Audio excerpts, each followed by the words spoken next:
Good morning class. तो आज हम लोग पढ़ेंगे ह्यूमन डाइजेस्टिव सिस्टम के बारे में। डाइजेस्टिव सिस्टम क्या है? डाइजेस्टिव सिस्टम में हम लोग पढ़ेंगे कि जो भोजन हम लोग इंटेक करते हैं उसका डाइजेशन कैसे होता है, उसका एब्जॉर्प्शन कैसे होता है और वो कैसे फीकल मैटर बन के फिर इजेशन होता है। यही हम लोग पढ़ेंगे इस चैप्टर में बेसिकली कि फूड जो हम इंटेक किए वो किस किस फॉर्म में एब्जॉर्ब होगी। फूड जैसे हम लोग प्रोटीन खाते हैं वो डायरेक्टली उसी फॉर्म में एब्जॉर्ब नहीं होती है, वो फिर बॉडी उस फूड को अपने हिसाब से मॉडिफाई कर लेता है और उसके बाद उसका एब्जॉर्प्शन होता है।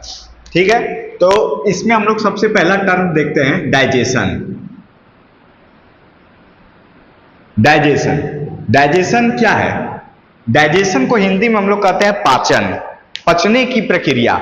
जो भी फूड हम लोग खाए वो पचेगा। पचेगा मतलब पहले तो वो छोटे छोटे टुकड़ों में डिवाइड होगा, उसके बाद डाइजेस्टिव सिस्टम के अंडर बहुत सारे डाइजेस्टिव ग्लैंड्स हैं, डाइजेस्टिव ऑर्गन्स हैं जो कि अपना अपना फंक्शन करेंगे और उस फूड को उस फॉर्म में लेते आएंगे जिस फॉर्म में वो हमारे बॉडी में सॉल्युबल है।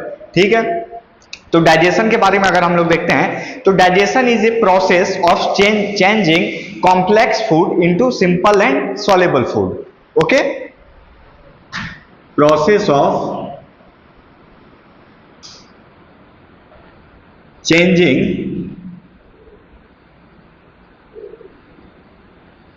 Complex food into simple and soluble. Simple and soluble क्या हुआ? सिंपल एंड सॉल्युबल का ऐसा मान लीजिए आप कि आपको जो हम अभी पढ़ा रहे हैं डाइजेशन, हम लोग पढ़ रहे हैं पाचन के बारे में। अगर इसी डाइजेशन को हम आपको मॉलिक्यूलर लेवल पे पढ़ाने लगे हैं, जो पीएचडी के शोध छात्र पढ़ते होंगे उस लेवल पे पढ़ाने लगे हैं, जो साइंटिस्ट पढ़ते होंगे, जो एमबीबीएस के डॉक्टर्स पढ़ते होंगे उस लेवल पे अगर आपको डिलीवर करने लगे हैं इसी कंटेंट को, तो आपको समझ में नहीं आएगा, आपको लगेगा सर क्या ही पढ़ा रहे हैं। तो आपको उस कंटेंट को हम पहले ब्रेक डाउन किए और उसके बाद आपको डिलीवर कर रहे हैं। तो डाइजेशन में भी सेम ऐसा ही प्रोसेस होता है कि जो फूड हम लोग इंटेक किए बॉडी अपने हिसाब से उसको मॉडिफाई की कि सेल्स को किस फॉर्म में भेजना है, उस फूड को मॉडिफाई करी और उसके बाद फिर अपने सेल्स को भेजी एब्जॉर्ब करके। सेम प्रोसेस है। तो हम लोग आपके लिए क्या है? हम लोग आपके लिए डाइजेस्टिव ग्लैंड्स का वर्क कर रहे हैं कि आपको फूड को हम इस फॉर्म में आप तक पहुंचा रहे हैं, आपके कंटेंट को इस फॉर्म में आप तक पहुंचा रहे हैं कि आपको वो इजीली एक्सेप्टेबल हो। ठीक है, into simple and soluble food.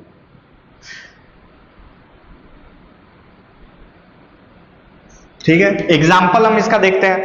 Example अगर इसका देखें तो प्रोटीन हम लोग खाते हैं। ठीक है, प्रोटीन उस फॉर्म में एब्जॉर्ब नहीं होता है। प्रोटीन का मोनोमर क्या होता है? Amino acid.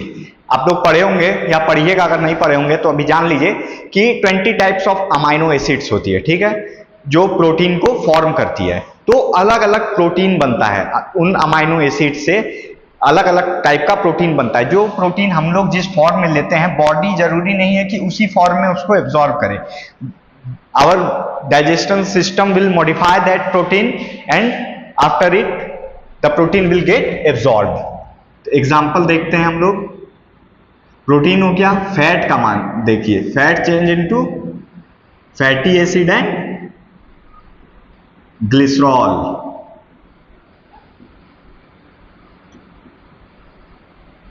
ठीक है, अब हम लोग डाइजेशन के बारे में जान गए कि क्या है डाइजेशन। अब हम लोग प्रोसेस देखते हैं कि कौन कौन सी प्रक्रिया होती है, कौन कौन सा प्रोसेस होता है जो इस डाइजेशन के अंडर आता है। ठीक है, तो सबसे पहले तो हम लोग क्या करते हैं, आप ऐसे जनरल टर्म में लीजिए कि हम लोग भोजन आया, भोजन को क्या करते हैं? सबसे पहले खाते हैं।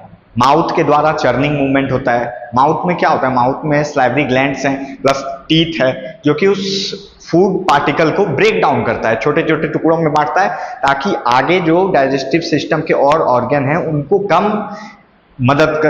कम ताकत लगानी पड़े उस फूड को तोड़ने में।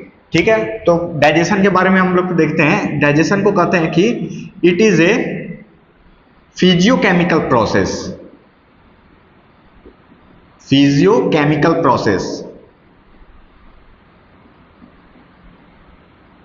फिजियोकेमिकल प्रोसेस क्या हुआ? फिजियो मतलब फिजिकल, केमियो मतलब फिजियोकेमिकल प्रोसेस। फिजियो मतलब फिजिकल जो काम हुआ, और केमिकल मतलब जो डाइजेस्टिव ग्लैंड्स हैं उनके द्वारा जो काम होगा, डाइजेस्टिव जूस सीक्रेट होंगी, वो फिर अपना काम करेंगी फूड को के फॉर्म को चेंज करने में, जैसे फैट चेंज होगा फैटी एसिड एंड कोलेस्ट्रॉल में। और फिजियो क्या हुआ? फिजियो हुआ ये कि जैसे भोजन हम लोग इंटेक किए तो हमारे टीथ के हेल्प से वो फूड क्या हुआ? ब्रेक डाउन हुआ स्मॉल स्मॉल पार्टिकल्स में। तो ये हो गया फिजिकल और ये हो गया केमिकल। डाइजेशन में दो तरह का प्रोसेस हुआ, फिजिकल हुआ टीथ के द्वारा एंड केमिकल हुआ डाइजेस्टिव जूस के द्वारा। कूल। और हम लोग देखते हैं डाइजेशन के बारे में कि अब एक चीज आप लोग देखिए कि जो भी हम तीन चीज डाइजेस्ट होती है हमारे फैट बॉडी में, एक तो फैट होगा, प्रोटीन होगा एंड कार्ब्स होगा। ठीक है, तो fat, protein and carbohydrates are going to be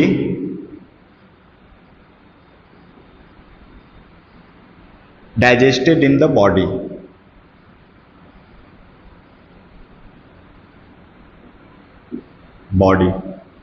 Cool.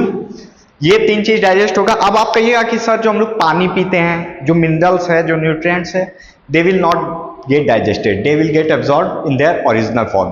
The water will not be get digested, not broken down into smaller pieces. Water, minerals and vitamins, these three are going to be get absorbed in their original form. So one point also, water, minerals and vitamins are going to get absorbed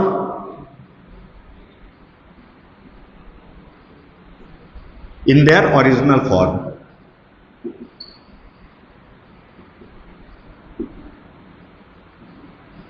ठीक है, अब आप लोग देखेंगे क्या क्या process चलता है डाइजेस्टिव सिस्टम में, डाइजेशन में। ठीक है, डाइजेशन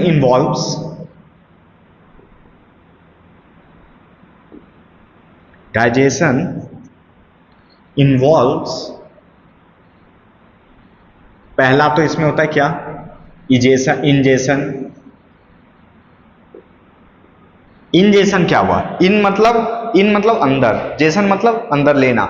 इंजेशन देखिए, हम डाइजेस्टिव ट्रैक का फिगर बना रहे हैं। डाइजेस्टिव ट्रैक क्या हुआ? माउथ से लेके एनस तक, फ्रॉम माउथ से हम लोग वो फूड को इनगल्फ किए एंड एनस से डेफिकेट किए, तो फ्रॉम माउथ टू एनस, ये है रिप्रोडक्टिव ट्रैक। ठीक है, अब देखिए रिप्रोडक्टिव सिस्टम बनाते हैं।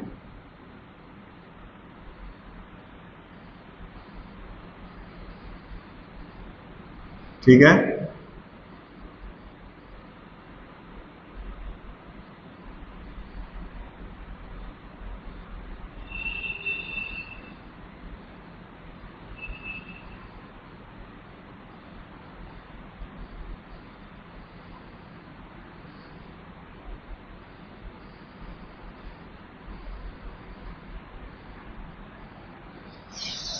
ये माउथ है, ये इशोफेगस है। अभी हम लोग पढ़ेंगे इंजेशन के बाद स्टोमैक है, ये स्टोमैक के बाद ये स्मॉल इंटेस्टाइन का पार्ट है, ये हम बना रहे हैं लार्ज इंटेस्टाइन बना रहे हैं। ठीक है, एक बात आप लोग को पता है कि नहीं, अभी हम लोग जो पढ़ेंगे कि लार्ज इंटेस्टाइन, स्मॉल इंटेस्टाइन, तो स्मॉल इंटेस्टाइन का पता है आपको डाइजेस्टिव ट्रैक की लंबाई कितनी है एलिमेंट्री कैनाल की? आपको मालूम है? एलिमेंट्री कैनाल की लंबाई है करीब 30 फीट। 30 फीट का लेंथ है एलिमेंट्री कैनाल का। अब आपको लगेगा कि ये जो एलिमेंट्री कैनाल है, एक ह्यूमन एवरेज ह्यूमन की हाइट कितनी होती है? 6 फीट, 5.5 फीट या 6 फीट। तो आप सोचिए कि ये जो इतना 30 फीट का सिस्टम है वो हमारे बॉडी में कैसे है? सोचने वाली बात है ना। अगर 30 फीट का सिस्टम हमारे बॉडी में कैसे है, कैसा होना चाहिए कि मान लीजिए 30 फीट का पाइप है, तो हम तो 5 ही फीट के हैं, 5.5 फीट के हैं, तो हाथ से पाइप निकल रहा है, मुंह से पाइप निकल रहा है, कभी बाहर फेंक दिया, उल्टी किए तो ये पाइप खाना के साथ बाहर आ गया। नहीं, ऐसा नहीं होता है। ये क्वाइलिंग के फॉर्म में, ठीक है, हाईली क्वाइल्ड स्ट्रक्चर है ये, ऐसा नहीं आप लोग समझिएगा कि ये बाहर आ जाएगा, ठीक है, ये हाईली क्वाइल्ड है, ठीक। ये एक ओवरव्यू के लिए एक फिगर है, ठीक है। ये देखिए, ये हो गया आपका बकल कैविटी, बकल कैविटी जिससे जहां से हम लोग फूड इंजेस्ट किए, उसके बाद इंजेशन हो गया, ठीक है। अब डाइजेशन, इंजेस्ट होके फूड कहां गया, इंजेस्ट होके फूड, ये देखिए, ये जो है इसको फूड पाइप कहते हैं, इसोफेगस, ठीक है। खाना खाए, भोजन हम लोग इनटेक किए, आराम से समझिएगा, पूरा प्रोसेस है, मैकेनिज्म है, इजी वे में समझ जाइएगा, ठीक है। खाली आप ध्यान रखिएगा बस कि कौन सा पार्ट कहां है, और सीक्वेंस एक ध्यान रखना है कि सबसे पहले फूड इंजेस्ट किए, ठीक है, माउथ बकल कैविटी में हुआ, ये बकल कैविटी हम लोग का है जो कि टंग से बना है, टीथ से बना है। अभी हम लोग पूरा इसको डिटेल में पढ़ेंगे, लेकिन एक ओवरव्यू आपको दे रहा है, पहला लेक्चर है इसलिए, तो ताकि आपको समझने में क्लियर रहे। अगर कहानी पता रहेगा कि आगे कहानी क्या है तो पढ़ने में मजा आएगा। कहानी के तौर पे लीजिए इसको, एक मशीन है हमारा बॉडी, और क्या है, जैसे कंप्यूटर सिस्टम से बना रहता है, एक मॉनिटर है, एक डेस्कटॉप है, एक माउस है, वैसे हमारी बॉडी भी ऐसे ही सिस्टम से बनी है, ठीक है। तो फूड पाइप हो गया जिसको इसोफेगस कहते हैं, पहले बकल कैविटी से फूड अंदर गया, यहां तक आया, ठीक है। यहाँ पे फेरिंग्स है जो कि जहां पे फूड पाइप और विंड पाइप दोनों एक जगह मिलते हैं, फूड एंड एयर दोनों एक जगह आते हैं, जिस जगह पे उसको फेरिंग्स कहते हैं, ठीक है। अभी हम इसमें एक नोटिफिकेशन मतलब बना देते हैं, पता चल जाएगा। फिलहाल डाइजेस्टिव सिस्टम पे कंसंट्रेट कीजिए, वो रेस्पिरेटरी सिस्टम जब हम लोग पढ़ेंगे तब उसको भी डिटेल में पढ़ लेंगे। यहाँ फूड इनटेक किए, यहाँ आया, यहाँ से यहाँ तक, यहाँ से स्टोमैक तक, स्टोमैक जहाँ तक आप जाइएगा, स्टोमैक तक जो पाइप ले गई फूड को, इसको हम लोग कहते हैं इसोफेगस, जनरल टर्म में कहते हैं फूड पाइप, ठीक है। फूड फिर कहाँ गया, स्टोमैक में गया, ये पार्ट है स्टोमैक। स्टोमैक का भी 3 पार्ट होता है, फंडस, कार्डियक, पाइलोरिक, ठीक है। अलग अलग काम है तीनों पार्ट का, वो भी हम लोग डिस्कस करेंगे। फूड कहाँ गया, फूड स्टोमैक में गया, स्टोमैक के बाद फूड कहाँ जाता है, सब पहले स्मॉल इंटेस्टाइन में जाता है, फिर लार्ज इंटेस्टाइन में जाता है। स्मॉल इंटेस्टाइन जो है उसकी लंबाई है करीब 20 फीट, ठीक है, लेकिन स्मॉल और लार्ज इंटेस्टाइन की लंबाई है 7 से 8 फीट। तो आप सोच रहे होंगे कि लार्ज इंटेस्टाइन को लार्ज क्यों कर रहे हैं, स्मॉल इंटेस्टाइन को स्मॉल क्यों कर रहे हैं, जबकि स्मॉल इंटेस्टाइन की लेंथ जो है वो लार्ज इंटेस्टाइन से ज्यादा है। तो इसलिए कहते हैं क्योंकि स्मॉल इंटेस्टाइन की जो विड्थ है वो लार्ज इंटेस्टाइन से कम है। स्मॉल इंटेस्टाइन की विड्थ पतली है और लार्ज इंटेस्टाइन की विड्थ ज्यादा है, इसीलिए स्मॉल को स्मॉल जो लेंथ में लंबा है उसको स्मॉल कह रहे हैं, और जो विड्थ में स्मॉल है उसको स्मॉल कह रहे हैं। मतलब स्मॉल इंटेस्टाइन का क्या फीचर आएगा, longer in length but shorter in width, ठीक है। अब आप ये नहीं कहिएगा कि हम लार्ज को स्मॉल बोलेंगे क्योंकि लेंथ उसका ज्यादा है और स्मॉल को लार्ज बोलेंगे, नहीं, ऐसे नहीं होता है। जैसा एक चलन चलते आया है, साइंटिस्ट जिस फॉर्म में पढ़ाई को सिक्वेंशियल तौर पे बना के गए, हम लोग उसी हिसाब से चलेंगे। आप लिख दीजिएगा, एग्जाम में नंबर कम हो जाएगा, आपका गलत हो जाएगा, वहां आप बोलिएगा कि सर वो तो लंबाई में ज्यादा है उसको हम लंबा कहेंगे, आपके कहने से नहीं होगा। जो एक सीक्वेंस है, जो पैटर्न है, उस वैसे ही चलना है। जैसे कैसे हम लोग डाइवर्सिटी में नॉमेनक्लेचर पढ़ते हैं ना, कि एक फॉर्म ऑफ राइटिंग है, उसी हिसाब से चलना है, ठीक है। उसके बाद फूड कहां जाता है, फूड जाता है स्मॉल इंटेस्टाइन में, ये स्मॉल इंटेस्टाइन का पार्ट है। स्मॉल इंटेस्टाइन के भी 3 पार्ट होते हैं,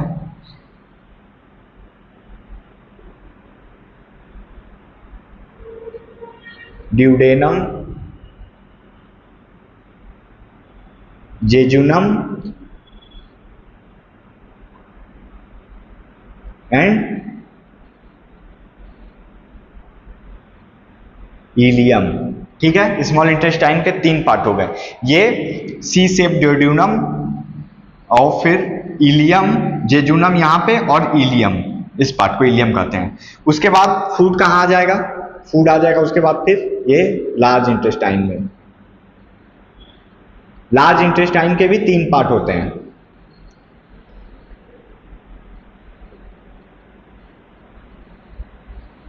लार्ज इंटेस्टाइन के भी 3 पार्ट होते हैं, कैक्टम, कोलोन एंड रेक्टम।